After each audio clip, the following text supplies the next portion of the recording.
रात एक अंधेरी खाई जैसी थी। वो एक ऐसा कैनवस था जिसे काले और ग्रे रंग के सबसे डार्क शेड्स से पेंट किया गया हो। बारिश हो रही थी। वो सिर्फ गिर नहीं रही थी, वो तो दुनिया पर हमला कर रही थी। हर बूंद एक छोटी हथौड़ी जैसी थी जो लगातार जमीन पर, छतों पर और उस धरती की आत्मा पर चोट कर रही थी। वो मूसलाधार बारिश एक पर्दे जैसी थी, मोटी और ऐसी कि कोई उसे पार ना कर सके, जो अंधेरे में छिपे न जाने कैसे कैसे खौफ को छुपा रही थी। वो घंटों से बरस रही थी, शायद दिनों से। ऐसा लग रहा था जैसे वक्त खुद उस लगातार होती बौछार में घुल गया हो, हर पल पिछले पल जैसा, तूफान की उस धमकदार सिम्फनी में खोया हुआ। दुनिया डूब रही थी, धीरे धीरे पानी की ठंडी गिरफ्त में आ रही थी। फिर हुई गड़गड़ाहट। ये कोई दूर से आती हल्की सी गड़गड़ाहट नहीं थी, नहीं, ये तो आसमान से जंग का ऐलान था। बड़ी जोरदार कड़क उस बोझिल हवा को चीर रही थी। आवाज ऐसी थी जो अंदर तक महसूस हो। उससे पैरों के नीचे की जमीन कांप रही थी। खिड़कियों के शीशे अपनी फ्रेम्स में खड़खड़ा रहे थे, मानो अभी टूटकर 1000 टुकड़े हो जाएंगे। हर गड़गड़ाहट के बाद एक अजीब सी खामोशी छा जाती, जैसे अगले हमले से पहले सबने सांस रोक ली हो। और गड़गड़ाहट के साथ आई बिजली। चमकती रोशनी के टेरे मेरे तीर जैसे अंधेरे को चीर रहे थे। एक डरावने पल भर के लिए सब कुछ रोशन कर देते और फिर उसे और भी गहरे कालेपन में डुबो देते। अंधेरा खुद में एक एहसास था। वो सिर्फ रोशनी का ना होना नहीं था, वो एक भारी ब्लैंकेट जैसा था, दम घोंटने वाला। चांद और तारे कैदी जैसे थे, तूफानी बादलों की ऐसी परतों के पीछे छिपे थे जिन्हें कोई पार नहीं कर सकता। उनकी हल्की सी रोशनी भी पूरी तरह गायब हो गई थी। ये एक बहुत पुराना अंधेरा था, वैसा जो पुराने डरों और भूले हुए खौफ के बारे में कानों में फुसफुसाता है। वो हर दरार, हर कोने में घुस रहा था। कोई भी महफूज जगह उससे बची नहीं थी। ये एक ऐसा अंधेरा था जो जिंदा लगता था, सब देख रहा है, इंतजार कर रहा है। कोई भी गर्दन के पीछे उसकी ठंडी सांस महसूस कर सकता था। एक डरावना अंदाजा कि न जाने क्या अनदेखा छुपा बैठा है। हवा में एक ऐसा डर समाया हुआ था जिसे महसूस किया जा सकता था। डर कोई ऐसी चीज बन गया था जिसे छू सकते हो, एक ना दिखने वाली धुंध जो हर चीज में घुस गई थी। वो पेड़ों की गीली पत्तियों से चिपक गया था, वो इमारतों के पत्थरों के अंदर तक समा गया था। ये रात जिंदा लोगों के लिए नहीं थी, न ही गर्म खून वालों के लिए। ये रात थी परछाइयों के लिए, राजों के लिए, उन चीजों के लिए जो रोशनी और गर्मी के बिना ही मजबूत होती है। तूफान ऐसी शक्तियों के लिए एक शील्ड जैसा था। उसकी अफरा तफरी उनके लिए एकदम सही कवर थी। हर कोई बिल्कुल अकेला पड़ गया था। हर इंसान को लग रहा था कि वो इस भयानक कुदरती गुस्से के सामने एक छोटी सी टिमटिमाती कैंडल है। ये रात किसी और की थी। ऊंचे एक पथरीले पहाड़ पर परेशान जमीन को ऊपर से देखता हुआ खड़ा था कैसल ड्रैकुला। उसका सिलुएट तूफानी आसमान में एक फटा हुआ निशान जैसा था। पुराने पत्थर और दुख से बना एक किला। इस किले ने सदियों से ऐसी कई रातें देखी थीं, मौसम के खिलाफ सीना ताने खड़ा, पर ऐसा लगता था मानो वो उनके गुस्से से ही पावर खींच रहा हो। उसके टावर्स एकदम शार्प और डरावने, गुस्से से भरे आसमान की तरफ ऐसे बढ़ रहे थे जैसे किसी कंकाल की उंगलियां हों। ऐसा लग रहा था मानो पत्थर भी इस कभी ना रुकने वाली बारिश के साथ रो रहे हों। उनकी पुरानी वेदर्ड दीवारों से काली लकीरें ऐसे बह रही थीं जैसे देखे हुए डरावने हादसों और छुपाए गए सीक्रेट्स के आंसू हों। वो जगह बड़ी डरावनी मगर आलीशान थी, हमेशा रहने वाले अंधेरे का एक मॉन्यूमेंट। तूफान उस पुराने किले पर एक वहशी सिम्फनी बजा रहा था। टूटी फूटी दीवारों और खाली झरोखों से हवा जोर जोर से गुजर रही थी। उसकी दर्द भरी आवाजें लंबे सुनसान कॉरिडोर्स में गूंज रही थी। बारिश जोरों से पतली मजबूत खिड़कियों से टकरा रही थी। हर शीशा एक काली आंख जैसा था जो बाहर तूफान को घूर रहा हो। शटर्स जो वक्त के साथ और देखरेख न होने की वजह से ढीले पड़ गए थे, पत्थर की दीवारों से कभी कभार जोर से टकराते। तूफान के ऑर्केस्ट्रा में एक बेचैन इर्रेगुलर परकशन की तरह इस हमले से किला कराह उठा एक गहरी गूंजने वाली आवाज, जैसे मानो पत्थर भी जिंदा हो और दर्द में हो, या शायद रात में होने वाली भयानक चीजों का इंतजार कर रहे हो। अंदर से किला परछाइयों और ठंड का एक लैबिरिंथ था। बर्फीले और पिन बुलाए हवा के झोंके बड़े बड़े कमरे से सांप की तरह गुजर रहे थे। अपने साथ धूल सड़न और किसी बहुत ही पुरानी अजीब सी चीज की महक ले रही। मकड़ी के जाले, कपड़े चिकने खाने हर कोने में सजे थे। जगह की से किसी इंसान ने छोड़ तक नहीं था। बाहर चमकती बिजली से जो थोड़ी बहुत रोशनी अंदर आने की हिम्मत करती थी, उससे अंदर का अंधेरा और भी ज्यादा गहरा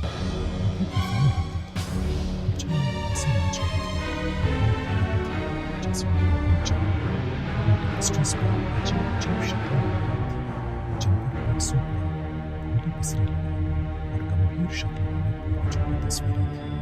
एक अनदेखी प्रेजेंस ठंडी हवा में फैली हुई थी। निराशा का ये किला सिर्फ पत्थर और मसाले से कहीं ज्यादा था। वो अपने मास्टर का ही एक एक्सटेंशन था। वो किला भी उतना ही पुराना, उतना ही डरावना और उतना ही मिस्ट्री से भरा था जितना कि वो खुद। हर अंधेरा कॉरिडोर, हर छुपा हुआ चेंबर, हर खामोश धूल से भरा कमरा उसकी लंबी अनहोनी जिंदगी का एक हिस्सा अपने अंदर समेटे हुए था। किला सिर्फ उसका घर नहीं था, वो उसे समझता था। वो उसके अकेलेपन का एक खामोश कॉन्फिडेंट था, एक पत्थर का दिल जो उसकी अपनी बेअंत ठंडी जिंदगी के साथ एक ही लय में धड़कता था। वो एक गहरी सोच में डूबे सेंटिनल की तरह खड़ा था, रात के सीक्रेट्स और उस भयानक पावर की हिफाजत करता हुआ जो उसकी मजबूत पुरानी दीवारों के अंदर बसी थी। कासल के सबसे गहरे, सबसे शांत चेंबर में एक फिगर हिला। वो स्लीप से नहीं जागा, क्योंकि स्लीप, जैसा मॉर्टल्स जानते हैं, एक ऐसी लक्ष्यरी थी जो उसे बहुत टाइम से नहीं मिली थी। इंस्टेड वो एक प्रोफाउंड कॉन्टेम्पलेशन की स्टेट से उठा, रात की करंट्स में डीप डूबा हुआ। स्टॉर्म एक समन्स था, उसकी रॉ पावर, उसकी अनब्राइडल्ड फ्यूरी उसके एंशिएंट वजूद में रेजोनेट कर रही थी। ये एक कॉल थी जिसे वो इग्नोर नहीं कर सकता था और ना ही करेगा।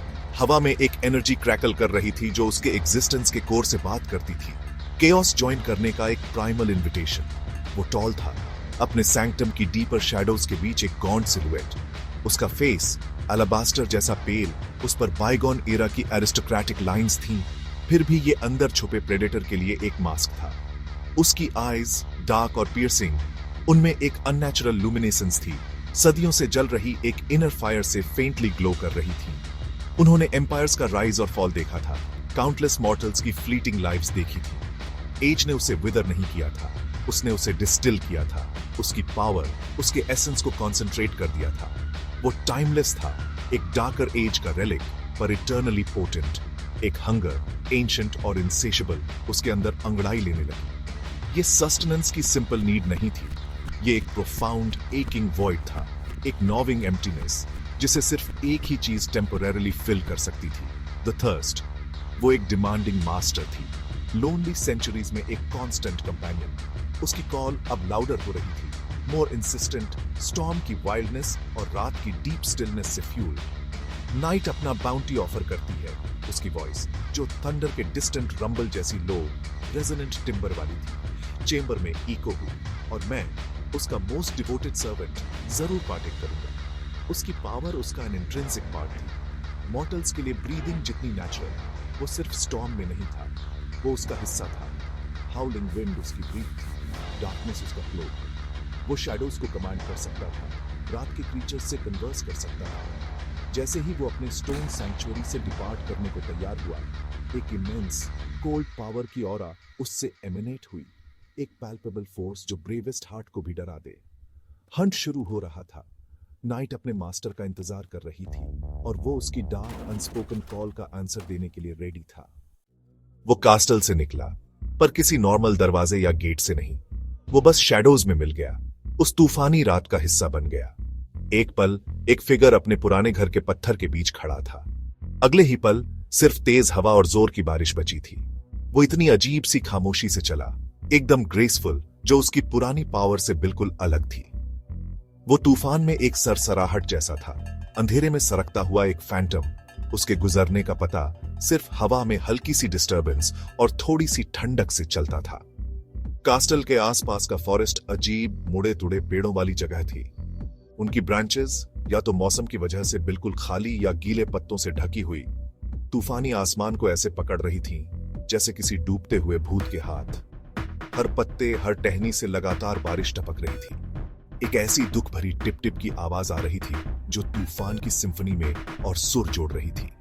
जमीन कीचड़ और सड़ते पत्तों का धोखेबाज दलदल थी, एक ऐसा रास्ता जो किसी भी मॉर्टल के लिए चैलेंज होता, पर उसके लिए यह फेमिलियर टेरिटरी थी, उसके डोमेन का ही एक हिस्सा, जिसके सीक्रेट्स उसे पता थे। उसके जैसों के लिए इसके डेंजर्स थे ही नहीं। रात के फॉरेस्ट की यूजुअल आवाजें तूफान की जबरदस्त दहाड़ से दब गई थी, एकदम शांत।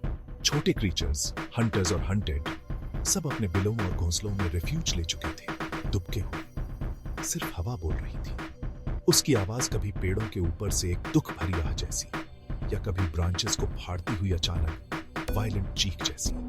फिर भी तूफान के इस शोर के नीचे कुछ और आवाजें थी, जो सिर्फ उसके जैसे एकदम शार्प सेंसेस वालों को ही सुनाई दे सकती थी। दूर किसी डरे हुए जानवर की दिल की धड़कन, किसी टहनी के टूटने की आवाज, शायद किसी ऐसे वजन से जो उसका अपना नहीं था। उसका अपना मूवमेंट बिल्कुल साउंडलेस था। ऐसा लगता था जैसे वो पुराने जंगल उसके गुजरते वक्त अपनी सांस रोक लेते थे। पत्तों की सरसराहट में, लकड़ी के कराहने में एक अवेयरनेस थी, एक साइलेंट एक्नॉलेजमेंट उस मास्टर का जो उनकी गहरी परछाइयों से गुजर रहा था। हवा और ठंडी भारी हो गई, एक अनकहे डर से भर गई। ऐसा लग रहा था जैसे पेड़ भी डर के मारे चुपचाप श्रद्धा से झुक गए। वो यहाँ का एपेक्स प्रेडेटर था, इस जंगली बेकाबू दुनिया का असली किंग। यह फॉरेस्ट उसका हंटिंग ग्राउंड था, और आज रात इसके रास्ते उसे इंसानी जिंदगी की गर्माहट की तरफ ले जाएंगे, जो इसकी अपनी ठंडी सीली हुई पकड़ से बिल्कुल कॉन्ट्रास्ट में थी। जंगल के उस भारी अंधेरे के पार एक हल्की सी टिमटिमाती हुई रोशनी बता रही थी कि वहां इंसान रहते हैं। जल्द ही वो गांव अंधेरे में से नजर आया। छोटे मोटे घर एक दूसरे से सटकर जमीन पर ऐसे झुके हुए थे जैसे तूफान के भयानक गुस्से से बचने की कोशिश कर रहे हो। यहां स्वागत करने वाली कोई लाइट्स नहीं थी। हर विंडो एक अंधेरी खाली आंख जैसी लग रही थी।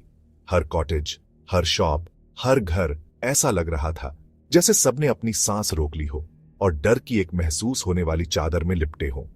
पूरा गांव एक अजीब सी बेचैन साइलेंस में डूबा था, जिसे सिर्फ तूफान की जंगली आवाज ही तोड़ रही थी। वो पतली पत्थर वाली स्ट्रीट्स एकदम खाली थीं। लगातार बारिश से वो छोटी छोटी नदियां बन गई थीं। बारिश का पानी मिट्टी और कचरा लिए हुए गटर्स में गड़गड़ करके अनदेखे ड्रेन्स की तरफ तेजी से बह रहा था। एक भी बंदा उस तूफान का सामना करने की हिम्मत नहीं कर रहा था, और न ही उस गहरे बिना कहे डर का जो रात अपने अंदर छुपाए हुए थी। डोर्स अंदर से बोल्टेड थे, कुंडी लगी हुई थी। भारी लकड़ी के शटर्स विंडोज पर कसकर बंद थे, जैसे वो पतली सी लकड़ी उस पुरानी बला से सच में कोई प्रोटेक्शन दे सकती हो जो अंधेरे में पीछा कर रही थी। पूरा गांव डर का एक किला बन गया था, और वहां रहने वाले लोग अपने ही घरों में कैदी बनकर रह गए थे। उन बंद शटर्स के पीछे लाइफ चल तो रही थी, पर वो एक ऐसी लाइफ थी जो दबी हुई आवाजों में और खौफनाक इंतजार में कट रही थी। फैमिलीज एक दूसरे से चिपक कर बैठी थीं, एक दूसरे के करीब रहकर थोड़ा सुकून पाने की कोशिश कर रही थीं, पर हर इंसान अपने डरावने ख्यालों के साथ अकेला ही था। वो सुन रहे थे हवा को जो घरों के किनारों से टकराकर चीख रही थी। वो सुन रहे थे बारिश को जो छतों पर जोर जोर से गिर रही थी, और वो कान लगाए सुन रहे थे कुछ और, एक ऐसी आवाज जो तूफान की नहीं थी, एक ऐसा एहसास जो बता रहा था कि कोई खतरनाक चीज पास है। उनके अंदर की आवाज उन्हें वार्न कर रही थी। घरों के अंदर की साइलेंस भी बाहर के तूफान जितनी ही डरावनी थी। ऐसा लग रहा था जैसे वो भी चीख रही हो ड्रैक्युला के लिए। ये सबका मिला जुला डर एक जबरदस्त खुशबू की तरह था, एक ऐसी इरिजिस्टिबल परफ्यूम जो हवा उसे पहुंचा रही थी। ये तूफानी अंधेरे में एक सिग्नल जैसा था जो उसे लगातार अपनी ओर खींच रहा था। वो उनके डर को जैसे टेस्ट कर सकता था, एक मजेदार एपेटाइजर की तरह, उस मेन कोर्स से पहले जो उसका इंतजार कर रहा था। हर बंद डोर, हर बंद शटर वाली विंडो उसकी पावर का सबूत थी, उस डर का जो सिर्फ उसके होने के एहसास से ही लोगों में भर जाता था। ये डर इतना रियल, इतना प्योर, एक नशीली दवा जैसा था। इसने उसके सेंसेस को और तेज कर दिया और उसकी सदियों पुरानी भूख को और हवा दे दी। वो गांव अंधेरे में डरा सहमा उसके साइलेंट फैसले का इंतजार कर रहा था। एक पर्टिकुलर कॉटेज के अंदर जो सोते हुए विलेज के एज पर था, एक स्मॉल फैमिली उस टेरिफाइंग नाइट से बचने के लिए रेफ्यूज लिए हुए थी। एक अकेली टिमटिमाती हुई कैंडल लंबी डिस्टॉर्टेड शैडोज डाल रही थी जो रफ ह्यून लकड़ी की वॉल्स पर डांस कर रही थी, जिससे फेमिलियर ऑब्जेक्ट्स भी स्ट्रेंज और मेनेसिंग लग रहे थे। फ्लेम हर उस ड्राफ्ट के साथ डेंजरसली फ्लिकर कर रही थी जो इल फिटिंग दरवाजे के नीचे से आ रहा था और उन्हें कंप्लीट डार्कनेस में डुबोने का थ्रेट दे रही थी। अंदर की एयर हैवी थी, सिर्फ डैम्प वुड और फियर की सेंट से नहीं, बल्कि उस अनस्पोकन ड्रेड से कि आज की रात डिफरेंट थी, ज्यादा डेंजरस। फादर, एक आदमी जिसके हाथ ऑनेस्ट लेबर से कैलस्ड हो गए थे, अपनी वाइफ और 2 स्मॉल चिल्ड्रन के लिए ब्रेवरी का फसाड दिखाने की कोशिश कर रहा था। वो ट्रिवियल मैटर्स पर बात कर रहा था, आने वाली सुबह की, उसकी वॉइस एक लो मर्मर थी, जो वो रीअश्योरेंस प्रोजेक्ट करने की कोशिश कर रही थी, जो वो सच में फील नहीं कर रहा था। फिर भी उसके टोन में एक पर्सिस्टेंट ट्रेमर उसकी अपनी डीप सीटेड एंजाइटी को बिट्रे कर रहा था। बच्चे, वाइड आइड और पेल, अपनी मदर से क्लिंग किए हुए थे। उनके स्मॉल बॉडीज ठंड और फियर के मिक्सचर से ट्रेम्बल कर रहे थे, उसकी प्रेजेंस में कंफर्ट ढूंढ रहे थे। उनके इनोसेंट फेसेस रात के टेरर को रिफ्लेक्ट कर रहे थे। मदर, जिसके फेस पर वरी छाई हुई थी, अपने चिल्ड्रन को क्लोज पकड़े हुई थी। उसके आर्म्स उन अनसीन हॉरर्स के खिलाफ एक फ्रैजिल शील्ड थे, जो उनकी थिन वॉल्स के पार लर्क कर रहे थे। उसके लिप्स साइलेंट, डेस्परेट प्रेयर में मूव कर रहे थे। प्रोटेक्शन के लिए उसकी प्लीज हवा के अनरिलेंटिंग रोर और थैच्ड रूफ पर रेन की सीसलेस ड्रमिंग से ऑलमोस्ट स्वॉलो हो रही थी। वो अपने ईयर्स स्ट्रेन कर रही थी, इंटेंटली स्टॉर्म के अलावा किसी भी साउंड को सुनने की कोशिश कर रही थी। उसका हार्ट उसकी चेस्ट में एक ट्रैप्ड बर्ड की तरह पाउंड कर रहा था। हर बीट उस फियर को इको कर रही थी, जिसने उसकी सोल को ग्रिप कर लिया था। थंडर का हर वायलेंट क्रैश उन सबको जंप करा देता था। उनकी नसें वायोलिन स्ट्रिंग्स की तरह खींच गई थी। लाइटनिंग का हर ब्रिलियंट मोमेंटरी फ्लैश जो शटर्स की क्रैक्स से होकर आता था, उनके टेरिफाइड फेसेस को इल्यूमिनेट कर देता था, जो ऑप्रेसिव ग्लूम में स्टार्क वाइट दिखते थे। होप इस स्मॉल बिसीज्ड कॉटेज में एक फ्रैजिल फ्लिकरिंग एम्बर थी, जिसे ओवरवेलमिंग डार्कनेस और इस चिलिंग सेंस से कॉन्स्टेंटली थ्रेट था कि वो अकेले नहीं थे। वो वार्मथ और लाइफ का एक टाइनी आइलैंड थे, एक कोल्ड प्रेडेटरी नाइट के ओशन में, एक ऐसे सैल्वेशन का वेट कर रहे थे जो इम्पॉसिबली डिस्टेंट लग रहा था। ड्रैकुला गांव की सुनसान बारिश में भीगी गलियों से गुजर रहा था, एक शिकारी पैंथर की तरह, खामोशी और नजाकत से। वो एक अनदेखा साया था, एक पल भर के लिए दिखने वाली परछाई जो इमारतों के बीच के गहरे अंधेरे में आराम से घुल मिल जाता था। तूफान उसका साथी था, उसकी कान फाड़ देने वाली आवाज उसके गुजरने की कोई भी आहट छुपा रही थी, और उसकी मूसलाधार बारिश उसके पीछे छोड़े हर निशान को मिटा रही थी। वो हर घर को ध्यान से देख रहा था, उसकी सदियों पुरानी आंखें कोई भी डिटेल मिस नहीं कर रही थी, ना ही अंदर कांपती हुई उस नाजुक सी जान का कोई निशान। वो एक सब्र वाला शिकारी था, जो अपने शिकार को बहुत सोच समझकर, ठंडे दिमाग और सटीकता से चुन रहा था। उसकी सेंसेस, जो सदियों से रात में जीते हुए और भी तेज हो गई थी, वो बहुत ज्यादा तेज थी, किसी भी आम इंसान की समझ से एकदम परे। वो एक घबराए हुए, डरे हुए दिल की तेज धड़कन सुन सकता था, पत्थर की मोटी दीवारों के पार से भी, इतनी साफ जैसे वो उसके अपने सीने में धड़क रहा हो। वो हवा में डर की अजीब सी महक सूंघ सकता था, एक साफ और अपनी ओर खींचने वाली खुशबू जो उसके कदमों को रास्ता दिखा रही थी। किसी घर से निकलती हल्की सी गर्माहट, बुझती हुई आग के लकड़ी के धुएं की हल्की सी महक, बेचैन पैरों के नीचे फ्लोरबोर्ड्स की लगभग ना सुनाई देने वाली चरमराहट, ये सब उसके लिए खुली किताब की तरह थे। बिजली की एक बहुत तेज चमक ने आसमान को चीर दिया और गांव के चौक को एक पल के लिए, जब सबकी सांसें थम गई हों, रोशन कर दिया। उस एक पल के लिए उसका लंबा काला साया साफ साफ उभर आया, छोटे से चर्च की बारिश में भीगी दीवार पर आने वाली तबाही की एक झलक की तरह। फिर उतनी ही तेजी से अंधेरा वापस छा गया, पहले से भी ज्यादा गहरा, और पीछे छोड़ गया सिर्फ उसकी डरावनी मौजूदगी का अक्स, जो किसी के भी दिमाग में छप गया होगा, जिसने भी बदकिस्मती से ठीक उसी वक्त बाहर झांका होगा। वो एक भूत था, एक चलता फिरता डरावना सपना। कितने नाजुक है वो। उसके ख्याल गूंजे उसके सदियों पुराने दिमाग में एक खामोश गहरी गूंज की तरह, तूफानी हवा से भी ज्यादा ठंडे। इनकी जिंदगियां कितनी छोटी, कितनी आसानी से बुझ जाने वाली। इनका खून इस हमेशा रहने वाली ठंड में पल भर की गर्माहट, डर इसे और मीठा बना देता है। जल्द ही इंतजार खत्म होगा, रात अपनी कीमत वसूलेगी। उसकी नजरें एक खास झोपड़ी पर टिक गईं, जिसके अंदर मोमबत्ती की हल्की सी रोशनी उसके अंधेरे को बुलाती हुई एक नाजुक सी पुकार थी। वो चुने हुए घर के सामने रुका। ये वो छोटा सा कॉटेज था जहां पूरी फैमिली डरी सहमी बैठी थी। उनका डर तो इतना ज्यादा था कि लकड़ी के दरवाजे और बंद खिड़कियों से भी बाहर महसूस हो रहा था। टिमटिमाती हुई मोमबत्ती की रोशनी उस गहरी रात के सामने एक छोटी सी हिम्मत की चिंगारी जैसी उसे अपनी तरफ बुला रही थी। यहां उनके डर की महक बहुत तेज थी, जो उनकी सिंपल जिंदगी की आम सी महकों के साथ मिल रही थी। ये कॉम्बिनेशन उसे अजीब तरह से अट्रैक्ट कर रहा था। वो एक पल के लिए खड़ा रहा, उस इंतजार का मजा ले रहा था, एक प्रेडेटर की तरह जो हमले से पहले के आखिरी पलों का मजा लेता है। अपने इतने सब्र वाले शिकार का अंजाम, लकड़ी के दरवाजे का वो सिंपल सा लॉक, उसकी पुरानी शक्तियों के सामने कोई रुकावट नहीं था। एक हल्की सी, लगभग ना सुनाई देने वाली क्लिक की आवाज हुई, अनदेखी ताकतों का हल्का सा इस्तेमाल, और लॉक खुल गया। वो आवाज पूरी तरह से खो गई तूफान के उस शोर भरे संगीत में, हवा के शोर में और लगातार गिरती तेज बारिश में। दरवाजा धीरे से चरमराते हुए खुला, एक एक इंच करके, एक डरावना न्योता उस ठंडे अंधेरे को जो दहलीज के पार था। वो ऐसे हिला जैसे कोई अनदेखा हाथ उसे चला रहा, खुद रात को अंदर आने का इशारा कर रहा। अंदर फैमिली एकदम जम सी गई। एक नई आवाज, हल्की सी पर बिल्कुल अनजानी, उनके डर से सुन्न पड़े होश में घुस गई थी। वो हवा नहीं थी, वो बारिश नहीं थी, वो किसी और चीज का लगभग शांत सा आना था, कुछ ऐसा जो बयान नहीं किया जा सकता। बहुत ठंडा और पुराना। बाप की सांस गले में ही अटक गई, माँ की खामोश दवा उसके होठों पर ही मर गई।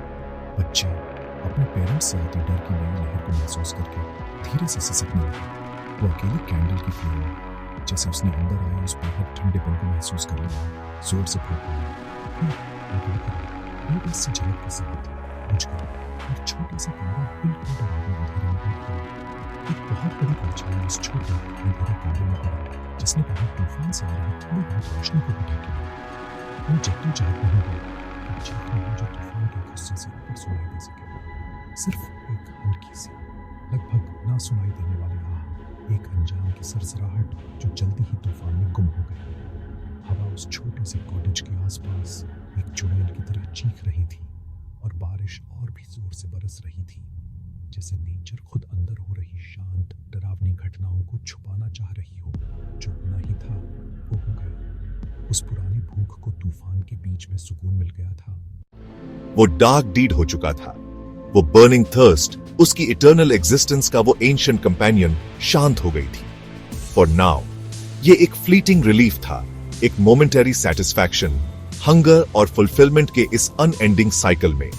वो कुछ देर कॉटेज के सफोकेटिंग डार्कनेस में खड़ा रहा। बाहर स्टॉर्म अभी भी रेज कर रहा था, अंदर के ग्रिम सीन के लिए एक फिटिंग साउंड ट्रैक जैसा। कोई रिमॉर्स नहीं, कोई पिटी नहीं, ऐसे इमोशंस तो लग्जरीज थे जो सेंचुरीज पहले उससे खो गए थे। टाइम और उसके वजूद के नेचर ने उन्हें इरोड कर दिया था। सिर्फ एक cold detached sense of completion. वो कॉटेज से उतनी ही साइलेंटली बाहर निकला जितनी साइलेंटली अंदर आया था। टोरेंशियल रेन उसके टॉल फिगर पर बरस रही थी, क्लेंस करने की एक फ्यूटिल अटेम्प्ट, लेकिन वो तो शैडो का क्रीचर था, बारिश की प्यूरिफाइंग एफर्ट से अनटच्ड। पानी उसके डार्क क्लोक से स्ट्रीम कर रहा था, फिर भी वो उसकी चिल से इम्पर्वियस लग रहा था। वो ब्रीफली रुका, उसका पेल फेस ट्यूमल्चुअस स्काई की तरफ, जैसे वो उन एलिमेंट्स को एक्नॉलेज कर रहा हो जो उसके कांस्टेंट कंपेनियंस थे इस डेसोलेट वर्ल्ड में, उसके ओनली ट्रू पियर्स। उसके पीछे विलेज फियर में एंटूम्ड रहा, अनअवेयर कि अभी अभी कौन सी स्पेसिफिक ट्रेजेडी हुई है।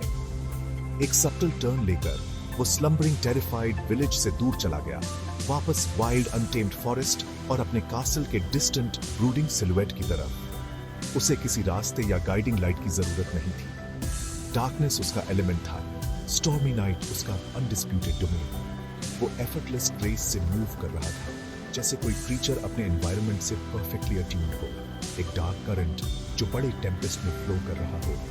फॉरेस्ट ने उसका वेलकम बैक किया, उसकी नाल्ड ब्रांचेस फेमिलियर आर्म्स की तरह रीच आउट कर रही थी। उसके शैडोज उसके पैसेज को कंसील करने के लिए ईगर थे। जैसे ही डिस्टेंट डॉन के फर्स्ट फेंट प्रेमोनिशन ने ईस्टर्न होराइजन को टच करना शुरू किया, ऑप्रेसिव ब्लैकनेस में subtle shade, Dracula receding shadows में मेल्ट हो गया। स्टॉर्म जैसे उसके डिपार्चर को सेंस करके अपनी फेरोसिटी कुछ कम करने लगा। रेन ग्रेजुअली कम होकर परसिस्टेंट ट्रिजल बना, थंडर और दूर रंबल करने लगा। एक फ्रैजाइल एग्जॉस्टेड क्लाउड धीरे-धीरे लैंड पर सेटल होने लगी। लेकिन टेरर, उस रात के गुजरने की चिलिंग मेमोरी, लास्ट क्लाउड्स के डिस्पर्स होने के काफी बाद तक लिंगर करेगी। विलेज के हाथ में स्काई